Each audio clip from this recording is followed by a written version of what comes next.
May we give praise to the Most High, the Holy Parents, for seeing our brother Ian home.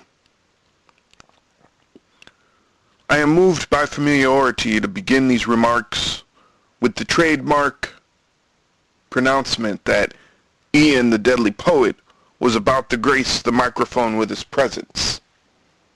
I.D.P. On the evening of March 1st, 2014, the bustling corridors of Heaven's transit station flowed heavily with souls exiting and entering its terminals. The outbound souls, those decontaminated through retirement from life long enough to be rejuvenated, descending gracefully to hospitals, waiting to be birthed into new bodies, new families, and new experiences. The inbound, those heavily debilitated souls, slouched, gingerly walking, wounded by the vigorous, never-ending assault we call earthly life.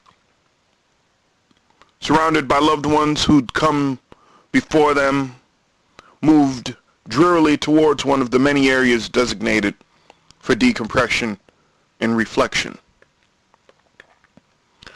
Before one such area, Heaven's great ambassador, the Archangel Gabriel, stands, quill in hand, checking each arrival's passport against his book of life, ensuring each lived a life wholly committed to advancing their soul's progress towards the aims they set down prior to their birth. This evening, as he scans his list of new arrivals, his eyes fall upon a familiar name. He looks up, his eyes bright with anticipation as he calls out, Ian Reed.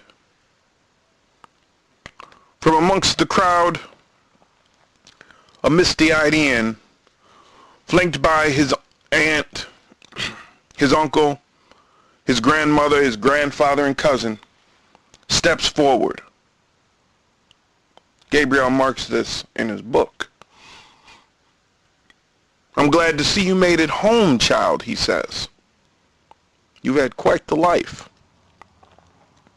In his familiar laugh, Ian responds, "You think?" Laughter erupts among his family members. Gabriel, too, smiles heartily as Ian continues. "Just to be clear, this is heaven, right? Because I don't want to start relaxing only to find out none of this is real." More laughter spills out.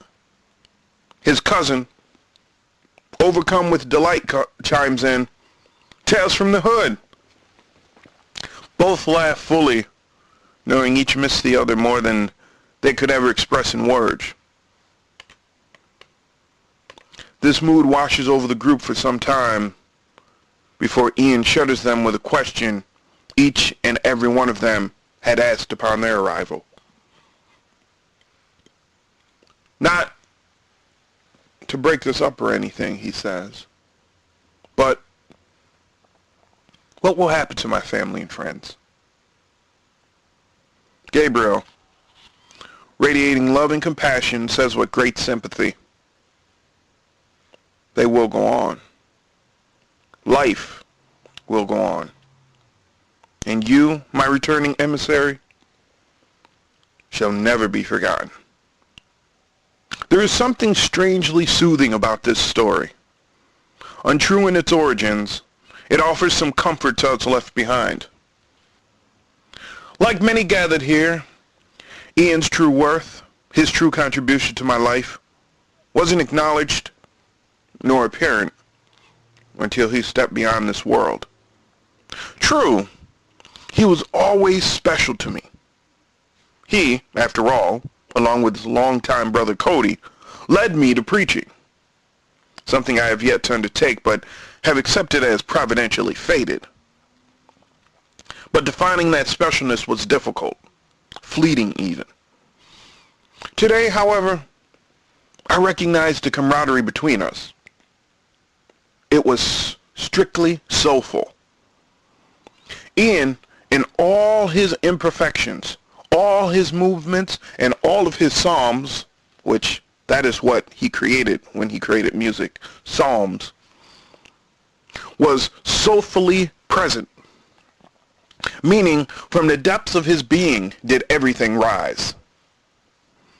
Once, when we spoke about him selecting a more mature artistic name, he asked me for the criteria of such a name. My response was there was only one rule, that it had to be uniquely his. A few weeks later, he told me of his decision by asking a question. His question?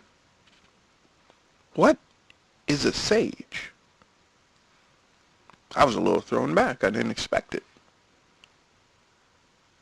We were waiting outside to go to work to be picked up, and had been talking about something else when he dropped that on me. My response first was, well, it's a plant that one uses for cleansing, but, and this is the important part, it's a wisdom seeker, a profuse lover, and an anointed teacher. He then informed me, of course, that that would be his new rap name. I was ecstatic. It fit him to a T. For Ian loved to learn, sometimes the hard way, but he loved to learn nonetheless. He did love people, but like every other human, he didn't always like people. And yeah, he taught us. Though he might have been surprised by that last statement, but it is true. Like so many deaths of great people, Ian's has forced many of us to recalculate where our lives have taken us. Undoubtedly, this will lead to new horizons and new beginnings. Regrettably, it'll lead us there at the cost of his presence. But I'm unsure if Ian would have had it any other way. You see, if he knew his death would result in a better life for those he loved, he would have gladly gave his for ours. Tragically, however, this outcome is not guaranteed. It is assumed. Now, it is customary to end remarks dedicated to a loved one with gestures of hope that better days shall be here sooner than one thinks. While this is true, let us not concentrate on the future here. Let us not turn our attention to what probably will be. Let us focus on the here and now, the what is of the moment. And that what is grief. And as difficult as it may be to address, grief demands us to take notice of its presence. And notice we should give to it. For if we fail to grieve properly, to grieve fully, the grief caused by Ian's death will restrain us and weigh us down in a manner which would soil his memory and cause us great devastation. It must be said, in our bright-sided society, grief is frowned upon. No sooner is a loved one buried as the bereaved wife, mother, father, or siblings asked when they'd be back to work or school, when they'd have the next rent payment, or when they'd start dating again. For friends of the beloved, unless they are childhood friends, treatment can be harsh, with clear signs of grief being treated as a nuisance to public life. Well, my friends, today I pledge to you and ask you to join me in pledging to Ian that we will help each other grieve his loss, that we will allow ourselves to grieve and to grieve openly, that we will not allow each other to resist grieving, to put off grieving, to ignore grieving, allowing it to cripple us by festering and poisoning our future lives. I ask you to join me in pledging to Ian that we will help nurture each other until the memories he created with us aren't met with tears, but with joyous remembrance. Let this be part of his legacy to us. Let his death strengthen who we are, not act as a destructive force constantly shattering our present and future selves. Thank you. And may the Holy Parents, the Most High, take care of our beloved Ian until we can do so for them.